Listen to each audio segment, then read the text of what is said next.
$250,000. What would you do with it? Well, the New Jersey Coastal Coalition, based right here on Absecon Island, is building the New Jersey Resiliency Institute, which is only further going to strengthen the relationship the towns have with the Coastal Coalition when it comes to protecting against sea level rise. And on this episode of the Something in the Air podcast, I'm joined by Dr. William Thomas, who lives in Ventnor.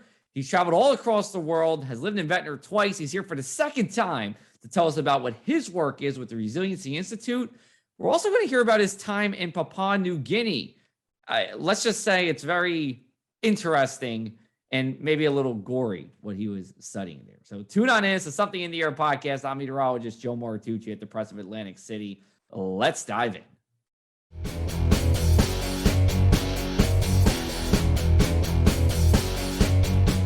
We now welcome on Dr. Bill Thomas. He is the director of the New Jersey Resiliency Institute. That is the outreach arm of the New Jersey Coastal Coalition that has been around for just about 10 years. Dr. Thomas, thanks for being on. We appreciate it. My pleasure, Joe. So you were brought on by a friend of both of ours, Tom Quirk, last summer when the state awarded grant money to establish this Resiliency Institute. What I want to know just kind of off the bat is why should the people of the Jersey Shore care? What is the biggest thing they're going to see out of this? Well, I think it is as background, if you live at the shore, you know that flooding is increasing. No matter how you feel about climate change or any of that stuff, you know that you have water in your street more often than you used to. And that's backed up by science. We know that sea level has risen here over the last 100 years, and that what we're calling nuisance flooding outside of storms is increasing exponentially. So that has a real impact on your life because your car may have saltwater damage now. You may not be able to get your kids to school. You may have to plan your day around the tides now, unlike prior years where you just got in the car and took off down the street, there might be some flooding. And as you know, if you have salt water on your rims for very long, you'll be getting a new car. Yep. So there's a movement amongst, not only the people who, are associated with the Coastal Coalition, which are 39 different municipalities, but NJDEP, the insurance people, FEMA, the Army Corps, to do something on a timely, practical level to help people deal with flooding. We're in the midst of it now. It's, we see a lot of planning, that's going to take place in 2030 and 2050, and that's all great and things that have to be done. But right now, you have to learn how to deal with it so that you live with your reality of flooding doesn't negatively impact your life. 1.9 inches of sea level rise per year per decade between 1993 to 2017. Rutgers University put this huge report forecast an 83% chance of at least an additional 11 inches of sea level rise by 2050. You said the schools, which I think is a great point because we actually did a study on this and a research a piece on this for the press where 7 out of 11 Atlantic City schools will have a chronic risk of flooding by 2030. And that means something with at least an annual flood on the property. So it is something to definitely be concerned about, right? And of course, being Atlantic City, we're always ground zero at the Jersey Shore for this climate change, sea level rise research. And Dr. Thomas, you're familiar with the area, of course. You live on Absecon Island now, but you're actually an Ohio guy growing up. So I have to ask, what brought you to New Jersey? Well, I went to Marietta College, and one of my best friends is a fellow named John Van Duyne, and if you know, Van Duyne's build the lifeboats. Yep. So when I came out of the college, I went to work in the steel industry in the 70s, and the steel industry in America collapsed. So rather than continue to dig in, I, was on the phone with John, and he said, just come out here. There's always work at the Jersey Shore. And that's right. I was young, and,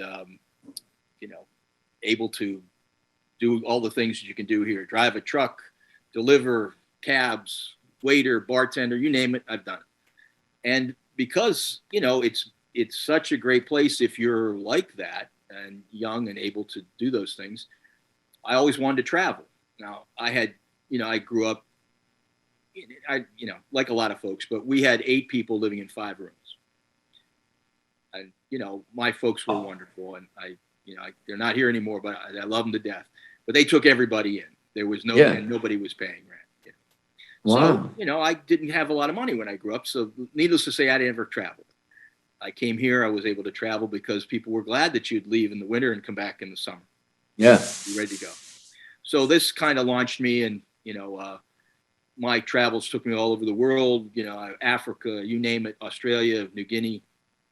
And because of that, I discovered that I wanted to get involved in these people environment issues, and I thought that people were the problem. And I was able to go back to get my graduate degrees and my doctorate in anthropology. But basically, I funded my education by working here, leaving, going to school, or in one case, going to New Guinea for 8 years in a row, and coming back here and working, making more money, and going back to New Guinea. So I want to get to the New Guinea part, but I want to get to the New Guinea part. But first, what was your favorite job at the shore? Building lifeboats. Building the Van Duyne. So that's crazy. So you said he was a childhood friend of yours. So is he from Ohio? No, John's from here. His family has been here forever. Okay. John played baseball. Marietta has, a nationally, renowned baseball program, and John was the player and coach there. And I think we got cut on the same day. I got cut from basketball, and he got cut from baseball, and we were reminiscing out on the rail, and we became friendly, and it just went from there. Crazy. I mean, Van Duyne is such a name here to bump into him, and really, I guess, kind of changed your life a little bit, right? Absolutely. Yeah. So you said you got, and I apologize, did you say where you got your master's in doctoral? Arizona State. Arizona. Okay, so you've really been all over. Yeah. Well, and then New Guinea, who is a writer and lives, up around New York, was working on his master's on Mark Twain at Arizona at the time. I had gone from here to California. Another guy I knew here was working in the movie industry, and they thought, because of all my experience in wilderness places, they needed location people. And I thought I had a job, like a lot of people who move to California who think they have a job, and it collapsed when I got there. So I ended up just scrambling, and my brother said, "You're crazy.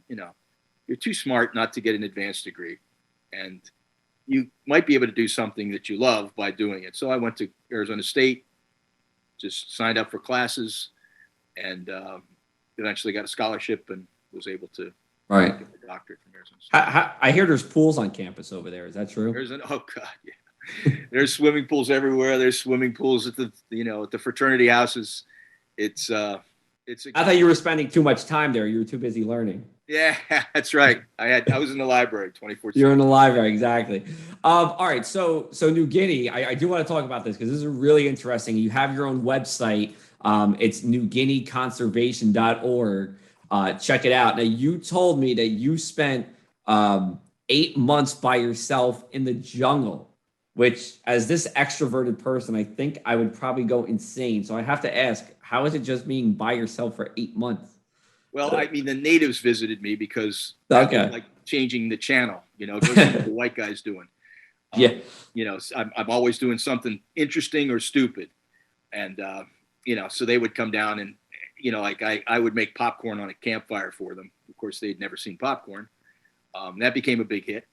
They liked it. Good. Oh yeah. And I used to bake bread in a gold pan tin in a fire. And, that became a big hit because, you share, everything gets shared, and that's how you make friends. So, it's like, it's kind of funny, when people talk about philosophy and those sorts of things.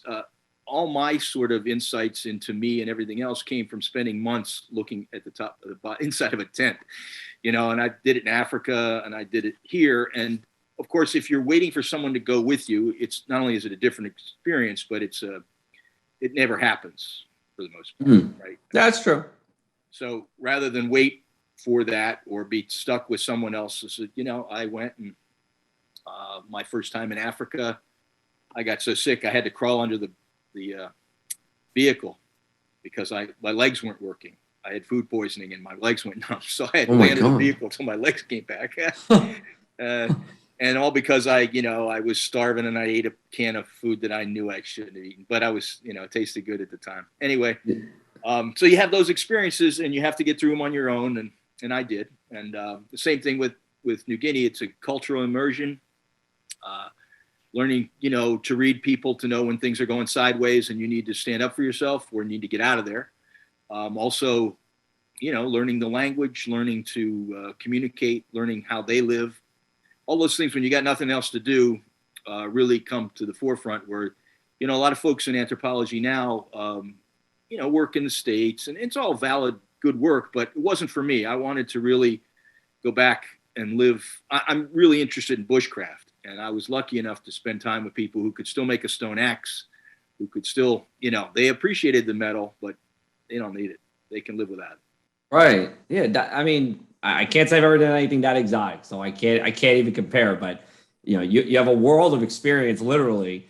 I did want to touch on this real quick because you were telling me before off camera that I think your first trip to New Guinea was to study cannibalism as well. That's a topic I always have interest in. Not that I'm a cannibalist, but just tell me. Well, first of all, was there ever cannibalism there, and what was the premise of going? Well, the premise of going was that the Hewa, or the people I've spent the most time with over the last 30 years, are commonly referred to as cannibals, and they still refer to people as cannibals. In short, the story goes like this.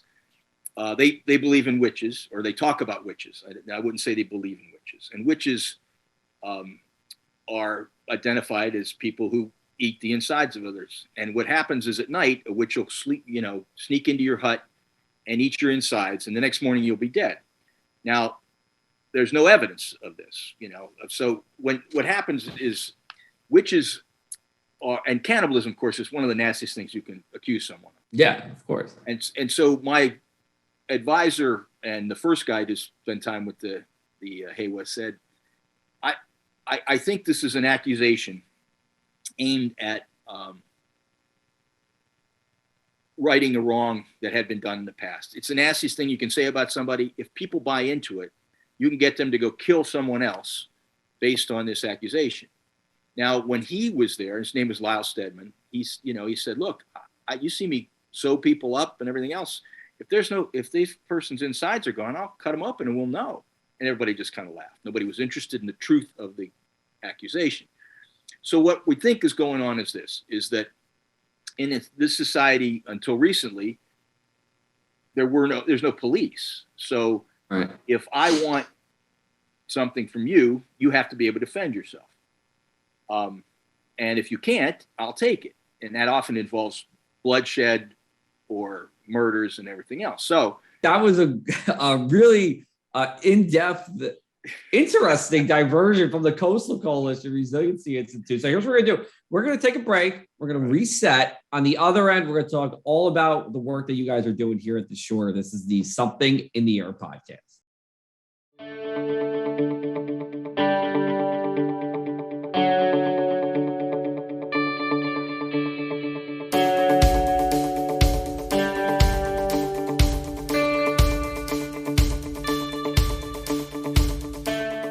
We are back to the Something in the Air podcast, coming to you the first and third Wednesdays of every month. You can check out our episodes pretty much wherever you get your podcast, and that includes our new and improved website as well.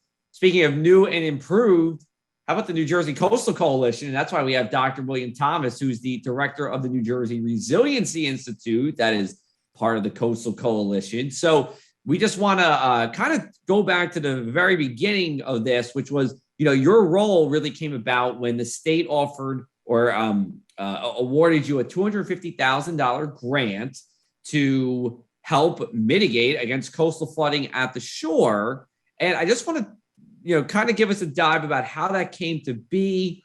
And also talk a little bit about what you're doing that would be different than what's seen on the New Jersey DEP. Because one thing, if you're at the shore, you're probably familiar with the NJDEP's plans to put up floodgates and to build a wall along the Atlantic City Expressway to reduce flooding. So where do you guys come in this? Well, we come in because our basic approach to things is this is not this is an educational problem as much as it is a engineering problem. And with, all problems that are modern, they're much more complex. And we're finding, we being the folks that are trying to communicate these problems, that it's not the sage on the stage anymore. You remember we went to college, the guy stood up there and he just talked. And you wrote notes, and if you didn't get it, tough. Well, this is we're all invested in finding solutions here, and we can't afford to have the majority of people not get it. We have a much more diverse population, and diverse not only in their ethnicities, but their economics, how they're invested in things like flooding, and where they get their information from. So if we're going to deal with flooding at the coast and building more resilient communities at the coast, planning is definitely a big part of this. But we have to communicate with people and get people engaged in buying into solutions. And that's where the Resiliency Institute comes in. Because there's no money in that in the short run. There's only money in the long run. We approached Vince Mazzio, John Amato, who were at the time state representatives, saying that, look, Atlantic City is the economic engine of this part of the state.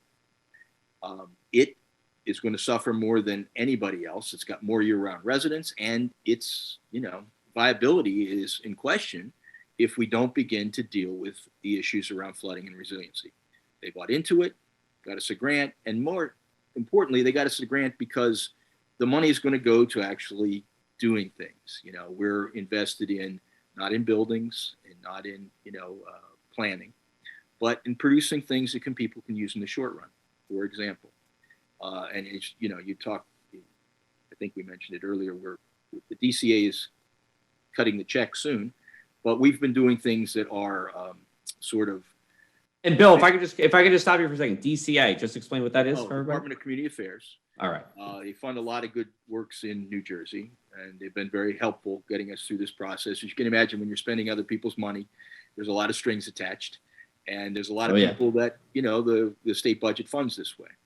So they're supporting our efforts at outreach, communication, education. And what we're doing right now, just as a sample, and when we have our opening, we'll be doing this much more intensely, and I'm sure, the press will be covering this. But in Atlantic City, for example, they say 40 different languages are spoken. Okay. The evacuation plans are in English. You can imagine what the poor folks in emergency management are going to have on their hands should Sandy or, a Sandy-like storm have a direct hit on Atlantic City. So we're working to, translate the evacuation plans into 40 languages using translation software and working with native language speakers when we can. And of course, we'll be doing more outreach once we get open to just try to facilitate that, because you could, one thing as an anthropologist, I know how hard it is when you don't speak the language and how exhausting that is in a day-to-day grind, let alone an emergency. So that's one of the things we're doing. We've developed, and this is the Coastal Coalition, and with FEMA's aid, in the process of developing an app that'll tell you where to move your vehicles when it's flooding, give you a warning. These, and of course, the insurance people have been part of this. But this is the sort of practical day-to-day stuff instead of, geez, I don't know if those floodgates will work. Well, we do know this. You want to move your car if it's flooding. And the locals know when and where to move their cars. A lot of people living here now are new to the area. They need to know. Insurance people are, on board 100% because they don't want to be buying cars for people if they can just move them. And those are the kind of day-to-day things you want. And, as an anthropologist, it's the reason I think the Coastal Coalition was interested, is that we got to, you learn to work with disparate groups, and that's what we have here. The app is very interesting, where to move your car. I think that would probably go in conjunction with your webcams that you're setting up along the Jersey Shore too. I know you have a webcam in Sea Isle City. I believe one's coming in Margate. Can you just talk about these webcams? Margate is online. Margate's online. So, when I think of webcams, I think of beautiful pictures of the beach, maybe the Atlantic City boardwalk. But this, you guys are kind of zigging while others are zagging on this. What are the point of these webcams, and how can they tie into the app? Yeah, we're trying to point them at the access and / evacuation routes to the island, so that you'll be able to, if you commute to Atlantic City to work, that the White Horse Pike, Route 30, Route 40 Blast Horse Pike have areas that flood. And it might not be one of those days where, I follow your column and I follow the Stevens flood advisory and all these things, but it's my life. I'm supposed to do this stuff. Yeah. Regular folks with kids to get to school and, deadlines to meet often, oh my God, I got on the Black Horse Pike and it's not even raining. What's going on? It's tidal flooding. The wind's coming from the Northeast. You know better than I, Joe. So we're trying. One thing people are, though, is, they might check their webcam, or in this case, we're working to put the webcams up, eventually hook them to either the app or some way get the app, so that you'll get a warning, much like you will if your bank account, if there's a $25 charge to your bank account and if you're me, I'm married and my wife's on Amazon. Oh, she'll just call me and say, yeah, I just bought the Christmas presents. Perfect. Well, you can get the same warning now because, of course, the cameras on the beach are wonderful, but we're not selling tourism. We're trying to keep, the folks that are coming here from losing their cars or find another way to the island. Not every route is going to be underwater. Right. So, a place I want to talk about a little bit when it comes to the shore is the places that, let's say, don't have a bay up in Monmouth County, right? But there still is tidal flooding to worry about there. Can you talk a little bit about the work, you guys are doing in those areas where you don't have a bay on one side, you really have the ocean or the Raritan Bay, depending on where you are? Well, when you get it, in this case, they're far enough north that we're just beginning to engage with them. But the process has been that we try to work with the local emergency management, town managers / politicians to find out what are their needs. And in sort of consistently, flooding insurance pops up, right? And there's a flood insurance program through FEMA that you can get points for by doing certain things. One of the other things that for example, asking make sure your building department requires that there's a certain height, right, for the first floor, which is now standard. But then when you go to the building department, getting flooding information from them. When people rent, getting flooding information, evacuation information, doing a yearly and biannual mailings to people to remind them of how to handle a flood emergency and these sorts of things. These are all things that gain points in this flood insurance system and allow you to lower your community's flood premiums. So we've been trying to work on levels, like that with communities, because the hardening of the infrastructure and, say, even natural solutions are way out of our scope. That's the kind of thing that's going to happen on the state and federal level. And we can get so bogged down. Tom and I go back and forth about this all the time because lots of times he'll see a big picture item that he wants to go for, and I keep dragging him back because it's like, yeah, but that's a black hole that we'll get lost in. We don't have standing, we're not a community, and all we have are a bunch of guys with ideas. Whereas when we talk about your insurance premiums, we can affect change much more quickly. And that's what we've been doing with most communities, is working on these things. Once people begin to see that is advantageous, then your ideas start to make more sense, and things like, well, wouldn't a flooding cam and, say, warning lights when that thing's flooding, that road's flooding, make some sense for your community? Yeah, okay, well, let us go after funding for that for you. And because your people are busy and they're tied up trying to deal with the day-to-day, let us contact our friends at FEMA and see if we can't tie that into an app that you'll put on your phone, and in the end, save everybody some money on their insurance premiums and claims. So that's been our modus operandi till now. Yeah, and I know there's various towns, and that's like community rating scale, Yes. right? From 10 to 1. 1 is a 45% discount on your insurance. And we actually have 2 towns at the shore, Sea City and Avalon. They're always in a little bit of competition with each other that have a level 3, which is 35%. There's only about a dozen or so towns in the country that get that. Bill, we appreciate this time. I mean, this was great. We'll have to have you come back. We'll have to talk about some more stories in New Guinea, too, along with what you guys are doing at the Institute. NJCoastalCoalition.com is the website. But before we go, we have your New Jersey map. You're splitting up North, Central, and South Jersey. Now, I did not see it, but I heard that this could be a controversial map. So I'm going to click on it. We're going to pull it up for you, and let's see what we got here. All right, I gotta go a little bit. Okay. So, man, I thought it was funny. So a couple months ago, we had oh my God, his name is slipping me. We had Nick Underwood, who's a hurricane hunter for NOAA, and he had a map very similar to this, where you have Central Jersey in the northwest corner of the state. Why? Well, I'm a cultural anthropologist. And yes. I know you're more skilled than most to answer this question. Yeah. Well, it just seems to me that in addition to the north-south, the geography, you have a sort of cultural mix that makes up north-south New Jersey. And in my limited experience, obviously, South Jersey. But when you're talking to Northerners, South Jersey kind of creeps up to them, where Point Pleasant is in South Jersey, where that doesn't seem to be South Jersey to me. And where South Jersey begins, where the New York influence wanes. But that middle part, I lived up in Sussex County for years, and it's just like those people are suburban commuter types. They don't have a strong affinity for New York or Philadelphia. They don't have a strong affinity for the shore. Their lives are tied up in getting places, and it all, it just starts. And unless you're in the mountains up north, it all kind of looks the same. What mall are we going to? So.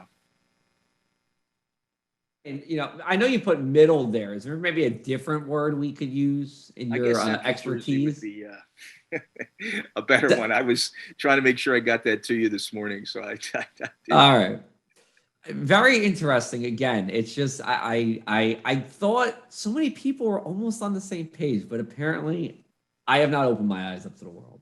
Okay, so where does Central Jersey start to you?